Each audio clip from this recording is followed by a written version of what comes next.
젊은 부자님들 안녕하세요. 모든 재테크를 거미줄처럼 연결하고 있는 재테크 슈퍼거미 법학자 훈우입니다. 오늘도 중요한 재테크 정보만 쉽게 설명해 드리겠습니다. 제가 메인 사진 제목을 반등의 월요일이라고 써놨죠. 지난 2주 동안 많은 하락으로 모두들 다 힘드셨을 텐데요. 저도 제가 보유하고 있었던 SK라든지 LG전자 이런 종목들, 현대차, 기아차 모두 10% 이상 하락을 했기 때문에 당연히 저도 보유 종목들이 손실이 있었고, 그럼에도 불구하고 매일 단기 종목들이라든지 그동안에 또 가지고 있었던 종목들 중에 급등한 것들도 있었거든요. 그러다 보니까 수익 실현을 계속 매일매일 하고 있었습니다. 어쨌든 이렇게 전체적으로는 사실 저도 마이너스죠. 왜냐하면 대형주도 비중이 훨씬 더 크기 때문에. 그럼에도 불구하고 이건 일시적인 조정이라고 생각을 하고, 어쨌든 현재 기술적 분석으로도 200일선을 터치하고 다시 올라온 상태의 코스닥, 코스피 모두요. 그리고 제가 지금 메인 사진에 있는 분들이 파월 의장이죠. 한 명은 잭슨홀 미팅이 이번 주 27일에 있기 때문에, 어쨌든 미국 증시, 지난주 금요일 미국 증시도 다우존스, 나스닥이 모두 상승 마감을 했거든요. 그래서 전체적인 환경은 빅스 지수도 떨어졌고 현재 좋다고 할 수가 있습니다. 그래서 하여튼 환율이 조금 걱정이긴 하지만, 어쨌든 월요일 그래도 갭상승으로 시작을 해서 어느 정도는 반등 할 수 있지 않을까 이렇게 예상을 하고 있습니다. 그래서 오늘 한번 희망을 갖고 오늘 장도 한번 집중력 있게 좀 지켜보도록 하겠습니다. 오늘은 2021년 8월 23일 월요일이고요. 현재 시간은 오전 3시 5분입니다. 제가 주요 지표, 그 다음에 주요 뉴스 리포트 해석도 중요하다고 말씀드렸죠. 그리고 증시 분석, 대장주 찾기 굉장히 중요하다. 왜냐하면 대장주 섹터를 찾는다는 것은 사실 그건 제가 어떻게 보면 그동안 큰 수익을 내왔었던 하나의 핵심 요소라고 할 수가 있는데, 그것은 강세 섹터를 찾는다는 것은 결국엔 업황을 찾는 거죠. 좋은 업황을 찾는 거고 계속성 있는 상승 종목을 찾는 거기 때문에, 이것을 제가 매일 1위부터 상승률 1위부터 30위까지 매일 정리해 드리는 것들을 꼭 한번 전체적인 느낌을 보셨으면 좋겠고, 가능하면 그 종목들도 한번 이름이라도 한번 기억하셨으면 좋겠습니다. 그리고 오늘의 이제 급등 예상주 한번 체크해 보겠습니다. 어쨌든 하락장에 그냥 손만 놓고 있는 게 아니라, 또는 주식시장을 떠날 게 아니라, 우리가 결국엔 주식시장은 계속 가져가야 될 것들이잖아요. 자산 형성에 있어서 어떻게 보면 적은 돈으로 그나마 큰 수익을 낼 수 있는 하나의 중요한 재테크 수단이기 때문에, 어쨌든 이 시간을 통해서 특히나 이렇게 하락하는 시간에 공부를 해서 어떻게 보면 저점에 매수할 수도 있는 거고요. 충분히 우리에게도 반등할 수 있는 기회가 있다라고 보고 있고요. 저는 어쨌든 매주 월요일부터 금요일까지는 시황 분석과 이제 급등주, 매일 올리는 새벽에 급등주를 올리고 있고, 그다음 토요일에는 주로 브이로그를 올리고 있고, 그다음에 추후에는 이제 인터뷰, 이런 재테크 전문가들하고 인터뷰도 좀 기획을 하고 있습니다. 그리고 일요일엔 우량한 중대형주, 어제도 이제 일요일에 제가 OLED 섹터하고 그 반도체 PCB 그 종목 쪽을 올렸었죠. 그래서 그런 우량한 종목들을 사실 성향상 단기 급등주나 이런 매수 매도에 물리는 분들도 있고, 좀 매수 매도가 어려운 환경에 있으신 분들도 분명히 있잖아요. 저만 해도 사실 직장인 투자자지만 사실 9시에서 9시 한 15분까지는 그나마 MTS를 할 수가 있어서 사실 대응을 하는 거고, 그 이후에는 사실 저도 대응을 못 하기 때문에 제가 못 보는 사이에 급등주들 같은 경우는 급락을 하는 경우도 분명히 있거든요. 그러다 보면 저도 이제 물리는 경우가 있었고요. 쌍방울이라든지 이런 경우들. 그러다 보니까 사실 환경적으로 그게 어려운 분들은 그냥 일요일에 제가 말씀드리는 중대형주 중심으로, 그런 것들은 사실 좋은 종목이 상당히 많죠.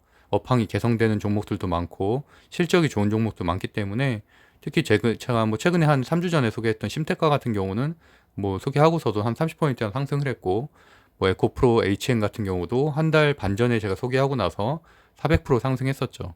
그러니까 어쨌든 그런 종목들은 이렇게 급등주들이긴 하지만 테마성도 물론 있죠. 테마성도 있지만 그래도 어쨌든 우량하고 재무 상태도 우량하고 실적도 잘 나오는 곳들을 중심으로 제가 소개를 하기 때문에, 어제 방송을 중대형주에 관심 있는 분들은 꼭 보셨으면 좋겠습니다. 그래서 매주 일요일엔 제가 이렇게 중대형주를 정리해 드리고 있습니다.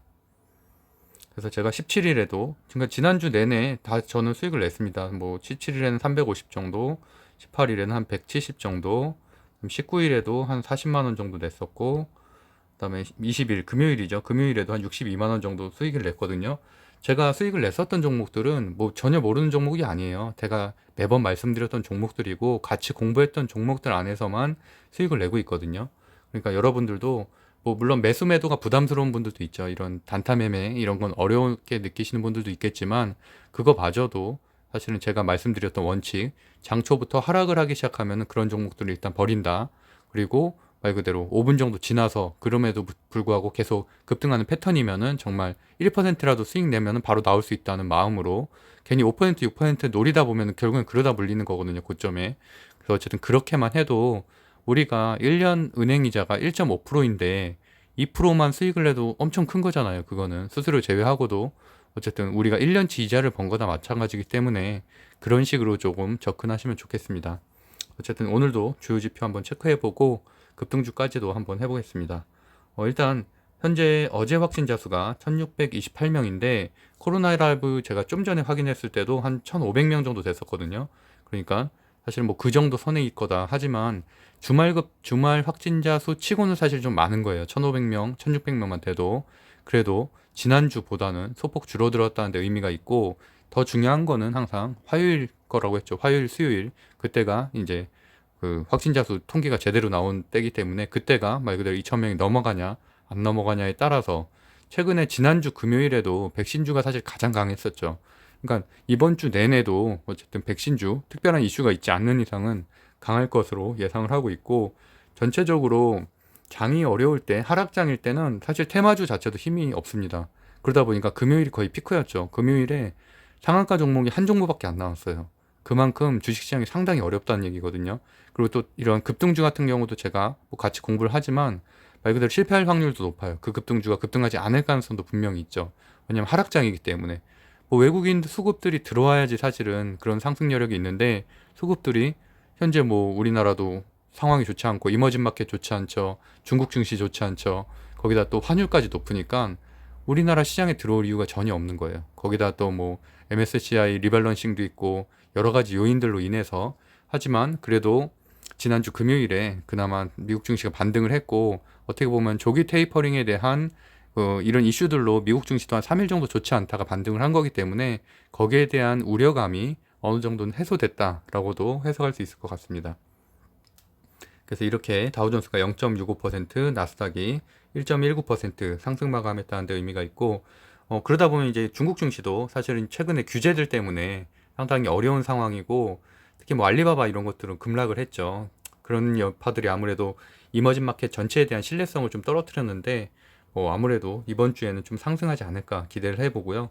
독일 증시나 이런 그 유럽 증시들도 소폭 상승 마감했다는데 그나마 좀 위안을 갖고 이번 주 월요일에 좀 희망을 가져봅니다. 빅스 지수, 공포 지수도 제가 지난주 설명드렸었죠. 이것도 하락을 좀 해서 그나마 좀 다행이고요.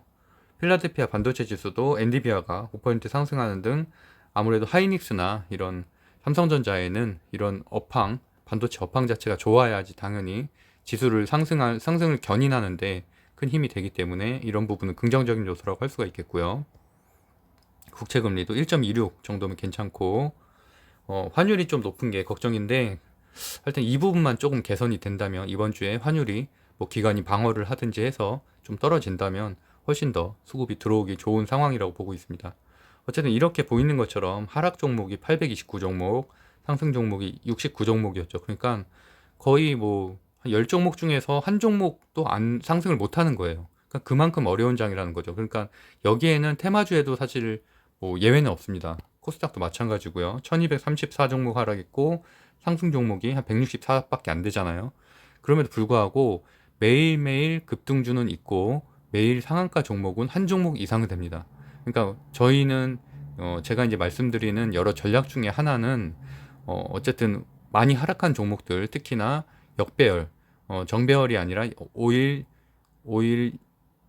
20일, 60일, 120일 그게 정배열이라고 제가 말씀드렸었죠. 차트도 여러 번 제가 가장 간단한 기초적인 것만 설명드렸었는데 그런 정배열이 아니라 말 그대로 그게 거꾸로 되거나 아니면 5일이 21선 밑으로 떨어진 게 이제 말 그대로 그 차트가 깨진 건데 이제 그런 종목들은 아무래도 아무리 좋은 종목이라고 해도 상당히 오랜 기간 동안 특히나 최근에 한 3거래일 동안 10% 가까이 하락한 종목들은 그것을 회복하는데 물론 내일 반등할 수가 있겠죠. 3, 4%씩 반등할 수 있겠지만 다시 그 10% 전 우리가 하락하기 직전까지 전고점을 회복하는 데는 상당한 시일이 걸릴 가능성이 높거든요. 특히 뭐 LG전자라든지 이런 곳들, 그나마 뭐 카카오라든지 이런 것들은 이격을 줄이고 있는 상황이었지만 그런 게 아닌 종목들은 다시 이제 뭐 현대차도 마찬가지고 기아도 마찬가지고 상승 추세로 다시 돌아설 때까지 시간이 오래 걸리기 때문에 지금 강한 종목에 투자하는 게 전 더 맞다고 보고 있거든요. 그렇기 때문에 제가 설명드리는 오늘 말씀드리는 급등주들도 보면은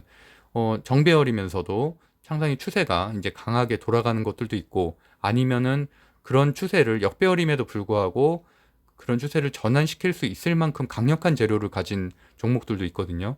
그러니까 어쨌든 역배열이라고 해도 업황 자체가 강하거나 그래서 그게 제가 이제 반도체, PCD 종목들 그런 것들 말씀드렸었고 또는 재료가 뭐 삼성전자 때도 그때 그랬었죠. 가석방 이재용 씨 가석방 이슈 이런 것들 때문에 거의 8개월 동안 역배열이었지만 하루 이틀 만에 그렇게 큰 상승을 하면서 그런 것들을 정배열 추세로 전환을 시키잖아요.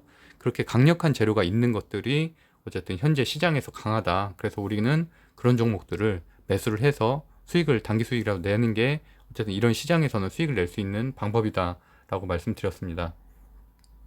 그래서 현재 차트를 보면은 제가 이제 이 진한색 맨 밑에 있는 진한색 빨간색 선이 그 200선이라고 말씀드렸죠. 그래서 거의 200선 사실마저도 깨지게 된다면은 그건 정말 본격적인 하락장의 시작이라고도 볼 수가 있는데 다행히도 200선을 터치하고 코스피는 지금 현재 올라온 상태고요. 그리고 잭슨홀 미팅 때까지의 약간 관망세는 있겠지만 그래서 어느 정도 거기에서 뭐 테이퍼링에 대한 조금 뭐 비둘기파적인 발언이 좀 나온다면 훨씬 더 뭐 도움이 되겠죠. 그리고 코스닥과 같은 경우도 200선을 현재 딱 걸쳐 있는 상태인데 어쨌든 더 밀리지는 않았다. 아래 꼬리를 달고 올라왔다는 데 의미가 있습니다. 어쨌든 우리가 이제 아시아 증시 치고도 사실 일본 증시라든지 대만 증시라든지 중국 증시와 비교해도 워낙 많이 떨어지긴 했어요. 그러다 보니까 그만큼 최소한 기술적 반등이 있을 가능성은 있다. 거기다 플러스해서 미국 증시가 상승한 그런 대외적인 환경 요소도 있기 때문에 어쨌든 저는 이번 주 최소한 월화수 안에는 급등은 분명히 있을 거다라고 생각을 하고 있고요. 주요뉴스 보면은 물론 이런 안 좋은 기사들도 있죠. 반대 매매 때문에 사실 주가가 더 하락할 거라고 보는 기사들도 있는데 이거는 신약윤자 지수가 좀 높은 종목들에 한정된 거고 뭐 일반적인 우량주들은 사실 많이 떨어져 봤자 한 6, 7%밖에 안 떨어졌거든요. 지금 3거래일 동안.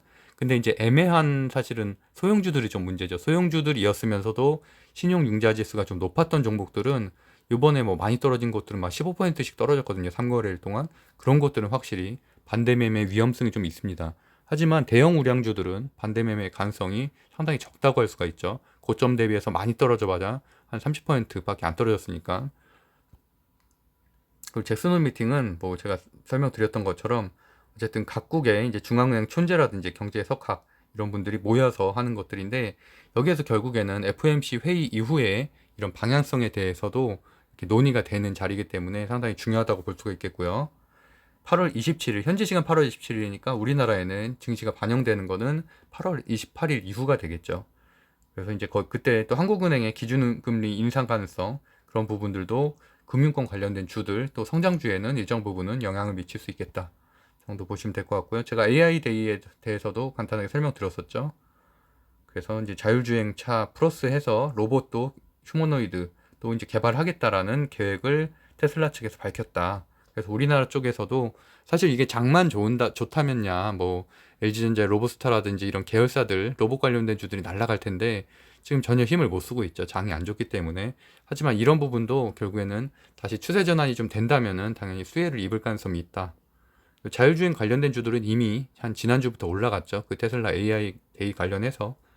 그리고 삼성에 이제 폴더블폰 이번에 내놨잖아요. 그게 예약 판매량이 상당히 좋다고 하네요. 그러다 보니까 이 관련된 주들. 그래서 제가 어저께 중대형주에서 OLED, 그 폴더블폰에 OLED가 또 들어가잖아요. 그래서 OLED 관련된 주들을 정리해드렸으니까 그 우량주들 중심으로 한번 보시면 좋을 것 같고요.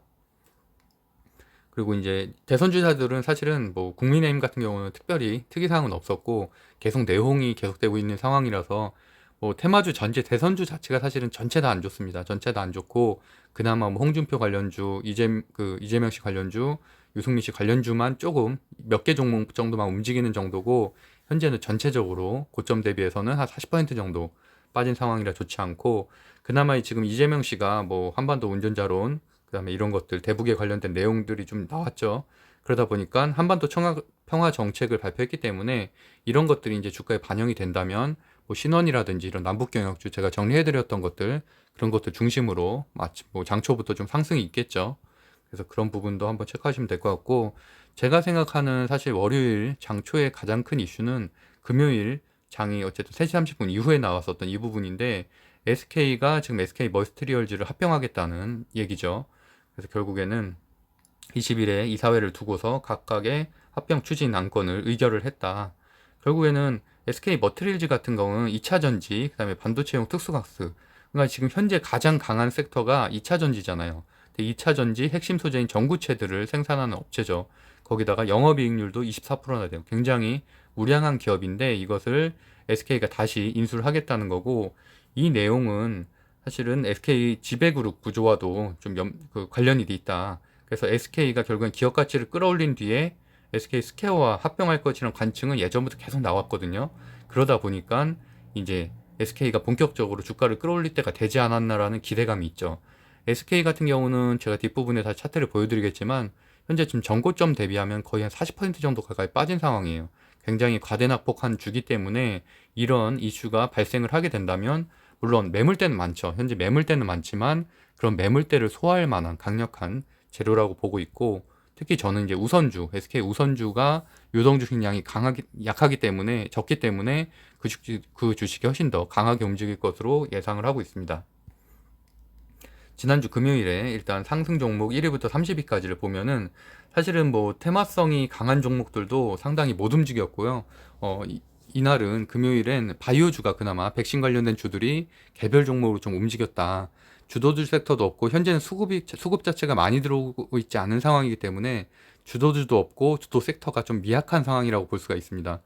그래서 보면은 일단 FNF 홀딩스 같은 경우는 자사주 전환 이슈 때문에 좀 상한가를 갔는데 유일하게 상한가 종목이었는데, 뭐 어쨌든 개별 호재였기 때문에 특이한 상황이라고 보기는 어렵고, 이수 앱제스 같은 경우는 코로나19 생산 관련해서 그래서 뭐 급등, 장 막판에 좀 급등을 했죠. 그래서 충분히 더 상승 여력이 있다고 보고 있고, 그다음에 라파스, 제가 이제 파란색으로 체크해 놓은 거는 제약바이오주들인데, 이 제약바이오주들이 물론 1위부터 지금 10위까지 중에서 5가지를 차지하고 있지만 실제로 코로나 관련해서는 이수앱지스, 진양제약, 서린바이오, HLB 제약 이렇게 4종목이나 되죠. 그래서 오랜만에 바이오 관련된 주식, 그 중에서도 백신 관련된 주식들이 이렇게 상위권을 차지했다, 그렇게 볼 수 있고, 아주스텔도 신규 상장주인데 장초에는 거의 한 상한가 직전까지 갔다가 막판에 좀 흘러내리면서 10.9%, 이것도 사실은 뭐 이런 안 좋은 하락장 상황이 아니었으면 사실 상한가 충분히 갈 수 있는 종목이었는데도 불구하고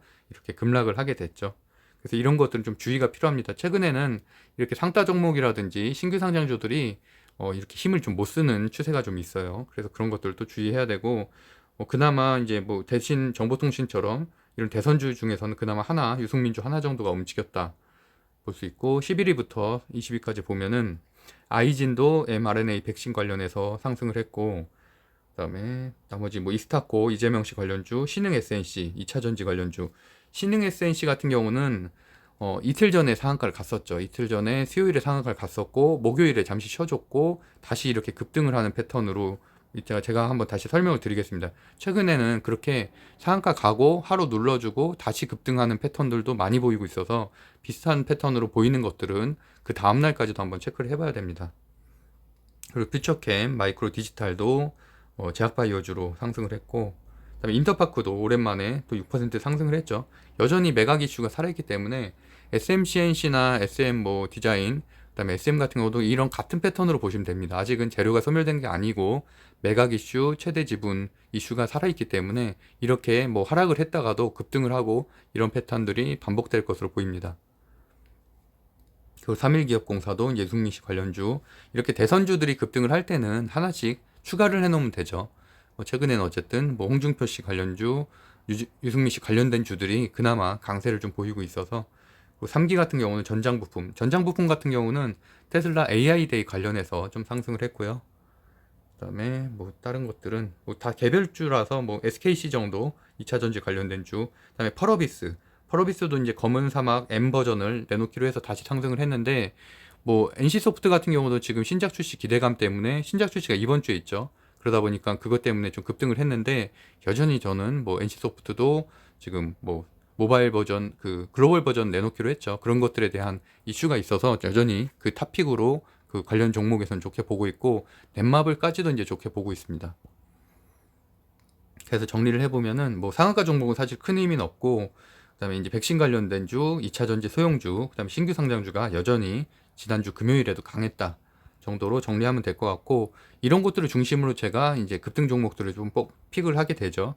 또 거래 금액 상위 중에서는 뭐 카카오뱅크, 그다음에 서린바이오, 아주스틸, 크래프톤은 말씀드렸던 대로 지금 상장 후에 그 상장 날에만 좀 빠졌고, 사실 상장 예상가나 뭐 이런 것들 다 우려가 많았잖아요. 그럼에도 불구하고 지금 계속 매일매일 신고가를 달성을 하고 있거든요. 상당히 강한 흐름을 보이고 있고, 지난 금요일에도 그냥 이건 보합으로 마무리가 됐어요. 그렇기 때문에 당연히 이번 주에도 추가 상승 여력이 충분히 있다고 보고 있고, 카카오뱅크 같은 경우는 거기에 비해서는 조금 최근에 상승세가 너무 강했기 때문에 어떻게 보면 조금 좀 쉬어갈 수가 있겠다라고 일단 보고 있습니다. 그래도 어쨌든 이렇게 거래 금액은 많았기 때문에 그만큼 뭐 매도에 관심이 많다라고 보면 되겠죠. 이 중에서는 이제 서린바이오 정도 한번 체크해 보면 될 것 같고요. 그다음에 외국인 순매수 상위 종목들도 보면은 카카오, NC소프트, 그다음에 SK하이닉스, LG화학처럼 이렇게 2차 전지 관련된 주, SK이노베이션도 그날 밀리지 않았죠. 대형주들 중에서는. 그래서 이런 것들도 끊임없이 관심을 가져야 되고, 역시나 지금은 한 달 반 정도 상승을 했음에도 불구하고 2차 전지가 역시나 강하다라고 볼 수 있을 것 같습니다. 그래서 오늘의 종목을 한번 보면은, 제가 앞서 이제 설명을 드렸었던 SK와 SK 머티리얼즈 그 합병에 따른 SK와 함께 이렇게 뭐 실적은 사실은 뭐 본주기 때문에 사실은 큰 의미는 없는데, 어쨌든 뭐 최근에 조금 소폭 하락을 했다. 2분기 실적은 하락을 했다. 그래서 최근에 뭐 주가가 좋지는 않았었죠. 주가는 좋지는 않은 상태였고, 어쨌든 고점 대비하면 거의 40% 정도 떨어진 상태라서 어떻게 보면 과대 낙폭으로 좀 분류를 할 수가 있겠고, 이 이슈가 사실은 장이 3시 반 마무리되고서 나왔기 때문에 뭐 최근에 이제 외국인 매수세나 기관 매수세가 이렇게 뭐 상승하고 있는 것들에 특별한 움직임은 없었습니다. 하지만 뭐 SK 머티리얼즈 합병이라는 그런 좀 재료 자체는 이제 강한 편이고, 그다음에 최근에 이제 긴 조정을 거의 한 4, 5개월 동안 겪었기 때문에 충분히 상승할 만한 요소가 있다고 보고 있고, 그다음 기관 매수세는 그래도 최근에 한 며칠 정도 들어왔다 정도로 보시면 될 것 같고요. 그거보다는 저는 어쨌든 급등주라고 본다면은 당연히 SK 우선주가 뭐 계류율 자체는 사실 낮지는 않은, 이렇게 크게 차이 나지는 않은데 유동 주식수 자체가 완전히 너무 적기 때문에, 그래서 당연히 살 수만 있다면 급등할 수 있는 요소가 충분히 있고, 반대로 이제 유동 주식수가 너무 적어서 급락의 가능성도 당연히 있긴 하죠. 그러니까 그만큼 시장 대응이 좀 빨라야 된다, 그렇게 보시면 될 것 같고요. 그래서 이제 기관 수급이 또 최근에 좀 많이 들어오고 있다는 부분도 좀 장점이고, 재료 자체는 뭐 똑같으니까요. 네, 그렇게 해서 SK와 SK 우선주 두 개를 지금 보시면 될 것 같고, 그다음에 이수앱지스 같은 경우는 말씀드렸던 대로 이 러시아 백신 스푸트니스 기술진의 용인 공장 방문한 내용이 이 장 막판에 이제 좀 그것 때문에 이제 급등을 했는데, 어쨌든 뭐 향후 생산일을 협의를 했다. 그런데 하여튼 이게 확정된 건 아니거든요. 그래서 항상 바이오주는 조심은 해야 돼요. 근데 이제 패턴을 보면은, 그래서 1분 틱인데 이게 거의 장 끝날 때쯤 돼서 이제 급등을 했거든요. 그래서 22.95%로 강하게 이제 말아 올렸는데, 오히려 시외가는 또 빠졌어요. 한 마이너스 4% 정도. 그래서 장 초에는 제가 계속 말씀드리는 것처럼 뭐 마이너스로 시작하거나 또는 1, 2% 정도로 시작을 하면은 좀 경계를 해야 돼요. 그런 주식들은 말 그대로 뭐 장이 시작하고 나서도 급락할 가능성도 있고, 또는 이제 이런 경우도 있죠. 이제 한번 빼준 다음에 왜냐면 이게 지금 시외가가 좀 낮은 상태라서 시초가 자체도 좀 낮을 가능성도 있거든요. 마이너스로 한번 이렇게 크게 한번 빼주고서 다시 들어올리는 경우도 있지만, 그래도 장초부터 시초가 매매를 하는 거는 당연히 이런 주식들을 좀 경계를 해야 됩니다. 그래도 어쨌든 저는 관심 종목에 넣어놓고서 장초에 SK 우선주와 함께 좀 체크를 할 생각이고, 서린바이오는 말씀드린 대로 모더나 관련된 주, 삼성바이오로직스가 최근에 상당히 모더나 때문에 상승을 많이 했죠. 이제 그 아랫단에 있는 이렇게 시총 3천억짜리이기 때문에 이제 이런 것들이 이제 변동성은 훨씬 더 크다고 볼 수가 있겠고, 이것도 마찬가지로 정배열이고 이제 위에 지금 거의 신고가 직전이기 때문에 이제 매물대가 적고 수급을 현재 회복을 하고 있는 상태. 그런 것들은 장점이고요. 양매수, 외국인 기관 양매수 프로그램 매매까지 금요일에 들어왔다라는 부분도 장점이고, HLB 제약이 상당히 강했었죠. 이것도 제가 지난주 목요일에도 이제 좀 말씀드렸던 종목인데, 그때도 상승을 하고 금요일에도 이렇게 급등을 해서, 그러니까 최근에는 제가 이렇게 픽한 종목들이 그날 만약에 상승을 안 하거나 좀 상승을 덜 하면은 그 다음날 상승한 경우도 상당히 많거든요. 그러다 보니까 저도 2, 3일치 픽 종목을 매일 체크를 하고 있어요. 그날 그 장중에도 그날 제가 선택한 종목뿐만이 아니라 그 전날하고 그 전전날의 흐름도 보고서 제가 들어갈 수 있는 것들은 들어가고 있거든요. 그래서 어쨌든 HLB 제약도 지금 코로나 백신 생산 기대감, 나노젠 MOU가 있죠. 그래서 이런 재료들. 하지만 제가 그 당시에도 말씀드렸던 것처럼 그 HLB 제약과 같은 경우는 사실은 차트가 아니라 재무제표는 상당히 좋지 않아요. 지금 계속 마이너스고 유보율도 낮고 그런 부분들은 염두는 하고 있어야 된다. 지금 적자 비율도 좀 높은 상태고, 그래서 조금은 위험할 수도 있는 주식 중에 하나다라고 보면 될 것 같습니다. 그래서 현재 차트상으로만 보면은 차트는 좋죠. 정배열이고 재료도 괜찮고 수급도 이렇게 기관 외국인 막판에 많이 들어와서 오늘도 이제 확진자 수가 어느 정도만 받쳐준다면은 분위기상 그래도 제약바이오가 또 상승할 가능성이 높아서 여전히 재료는 살아있다고 볼 수가 있겠고요. 그래서 이제 금요일에도 외국인 매수가 13만 주, 그다음에 뭐 프로그램 매매도 24만 주나 들어왔다. 최근에는 이렇게 양매수 하면서 프로그램 매매까지 들어오는 것들이 가장 강한 종목이거든요. 장중에도 그걸 확인하실 수 있는 분들은, 특히나 이제 HTS 쓰시는 분들은 시시별로 이제 확인할 수가 있으니까 그런 흐름들이 좀 보여지면은 좀 적극적으로 매수하는 전략도 현재는 강하다라고 볼 수 있을 것 같고요. 영화테크 같은 경우는, 영화테크는 보시면은 목요일 같은 경우도 보시면 그 목요일에 신흥 SNC가 별로 못 갔었어요. 그래서 그 전날은 상한가를 갔는데 일봉으로 보시면은 최근에 이렇게 이런 패턴들이 좀 많이 보이고 있습니다. 이게 상한가를 갔는데 종목 자체는 이제 뭐 배터리 관련주로 최근에 상당히 저평가된 종목으로 상한가를 갔는데, 오히려 그 다음 날은 상승세가 조금 약했죠. 그 시가 대비해서는 한 3% 정도만 올라오고 이렇게 또 하락을 하는 마이너스 3%로 이렇게 하락하는 패턴이었는데, 그 다음 날 이렇게 급등을 했어요. 그러니까 최근에는 좀 이런 패턴들이 많이 보이고 있거든요. 그래서 보면은 그런 같은 측면에서 바라보면은 영화테크 같은 경우도 폐배터리 관련된 주로, 폐배터리도 재료는 상당히 좋죠. 정책 주기도 하고. 그래서 최근에 조정도 상당히 오랫동안 겪었고 상한가 간 후에 이렇게 같은 패턴으로 좀 눌러줬기 때문에 이날도 충분히 상승 여력이 있다고 보거든요. 지금 여전히 외국인 매수세나 기관 매수세는 유지가 되고 있고, 그 시외가도 지금 2%대 상승세죠. 그래서 장초에 시초가를 한번 보고서 이렇게 좀 전에 그 신흥 SLC와 같은 패턴으로 좀 상승할 가능성이 있다고 봐서 저도 영화테크도 이제 관심 종목에 넣어놓고 좀 체크를 해보려고 합니다. 네, 그래서 일단 정리를 해보면 SK 우선주 일단 중심으로 보고, 이수에칩스와 이제 뭐 영화테크, 그다음에 나머지 백신주인 서린바이오, HLB 제약.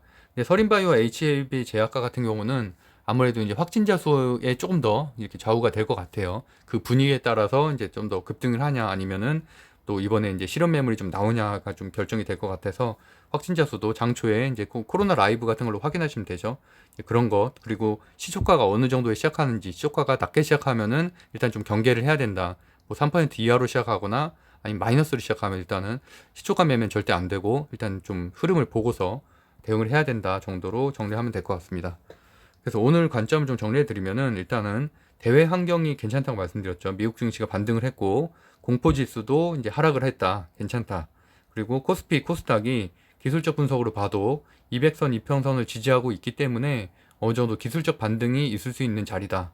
그래서 어쨌든 그런 상황은 좋지만, 물론 주식은 뭐 진행이 돼봐야지 알죠. 주가는 장이 열려봐야지 아는 거지만, 그래도 갭상승을 어느 정도 시작할 가능성이 좀 있다고 보고 있고, 그렇지만 이제 강세 섹터 같은 경우는 현재 장이 수급이 너무 안 들어오고 있고 하락장이기 때문에 매일 바뀌고 있어요. 그래서 현재는 뭐 어쨌든 바이오, 배터리가 강세긴 하지만 현재는 뭐 이런 것들이 계속 바뀌기 때문에 저도 매일매일 체크를 하고 있다라고 말씀드릴 수 있을 것 같고요. 어쨌든 단기 수익 실현, 최근에는 장초에 강하고 장막판으로 흐르는 경우가 많거든요. 뭐 상승장일 때는 사실 어떤 것이든 뭐 2, 3일 보유해도 수익 관점으로 봐도 수익률이 괜찮지만, 최근과 같은 경우는 말 그대로 전강 후약이죠. 장초에만 급등을 했다가 그러다가 이제 팍 다 떨어지는 경우가 있어요. 그래서 설사 보유자 영역에서 봐도 어쨌든 내가 수익 실현을 못했다면은 그대로 그냥 다 반납을 하는 거죠. 그렇기 때문에 이런 장에서는 사실 뭐 평소에 단기 매매를 좀 부정적으로 생각하시는 분들도 어느 정도 좀 급등을 하게 된다면은 일정 부분 수익 실현하는 게 저는 좋은 전략이라고 보고 있고요. 그게 아니라면은 일단은 정배열이면서 21선 위에 있는 이평선 위에 있는 종목들을 중심으로 특히 이제 제가 일요일 날 어제 이렇게 설명드렸던 종목들, 지난주 일요일에 설명드렸던 종목들, 이런 중대형주 중심으로 매수를 하는 게 안정적인 투자라고 생각하고 있습니다.